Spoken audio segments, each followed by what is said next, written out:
Yesterday after tomorrow అని ఒక cinema ఉంది నెట్ఫ్లిక్స్లో. అంటే ఇది ఒక అరబిక్ సినిమా. ఇది అంటే అరబిక్ లాంగ్వేజ్లో ఉంటుంది విత్ ఇంగ్లీష్ సబ్ టైటిల్స్. నేను చూడడం జరిగింది. సినాప్సిస్ చూస్తే టైం ట్రావెల్ మీద ఉంటే నాకు కొద్దిగా ఇంట్రెస్ట్ టైం ట్రావెల్ మీద.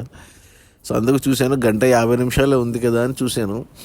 స్టార్టింగ్లోనే టైం ట్రావెల్ అంటే సైంటిఫిక్ సైఫై మూవీ కాదు, ఇది ఫ్యాంటసీ మూవీ. అంటే మనకు బింబిసారాలో ఎలాగైతే టైం ట్రావెల్ ఉంటుందో అద్దంలో నుంచి పోవడం, అలాంటి కాన్సెప్ట్. రీసెంట్గా మనకు శర్వానంద్ సినిమా వచ్చింది కదా, ఒకే ఒక జీవితం. దాంట్లో టైం ట్రావెల్ సైంటిఫిక్గా వెళ్తారు. వాళ్ళు తల్లిని కాపాడుకుందామని ట్రై చేస్తారు, బట్ కాపాడుకోలేరు. అలాంటిది ఈ సినిమా. ఏమంటే ఫ్యాంటసీలో వెళ్తారు, టైం ట్రావెల్ సైంటిఫిక్ కాదు. అలా ఒక 20 ఏళ్ళు వెనక్కి వెళ్ళి 2000 సంవత్సరానికి వెళ్తారు. 2023 నుంచి అరబిక్లో ఉంది. అంత అరబిక్ యాక్టర్సే. నాకు నచ్చింది. అంటే పర్లేదు, అంటే చిన్నగా తీశారు, పెద్ద భారీగా ఏమి ఉండదు cinema. Simple concept.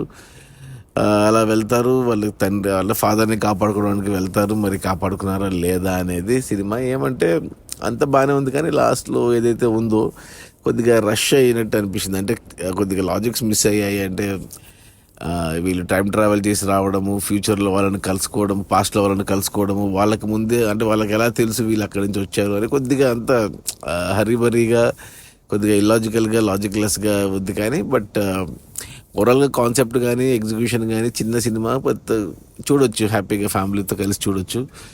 Time travel movies ఇష్టమైతే కానీ ఖచ్చితంగా చూడమని చెప్తాను.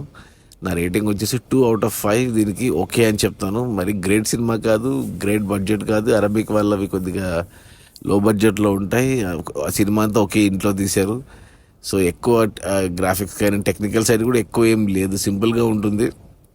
యాక్టింగ్ వైజ్ కూడా గొప్పగా ఏముండదు. ఒకే ఒక అతను అంటే హీరోగా చేసిన బ్రదర్ క్యారెక్టర్, పెద్ద బిగ్ బ్రదర్, అతను అక్కడే బాగా చేశాడు. మిగతా ఎవరికి యాక్టింగ్ రాలేదు. కొద్దిగా కామెడీ కూడా ట్రై చేశారు ఫ్రెండ్ క్యారెక్టర్తో. అదేం అంత వర్కౌట్ కాలేదు. మేబీ అరబిక్లో వాళ్ళకి నచ్చొచ్చేమో, మనకు ఓకే అనిపిస్తుంది అంతే.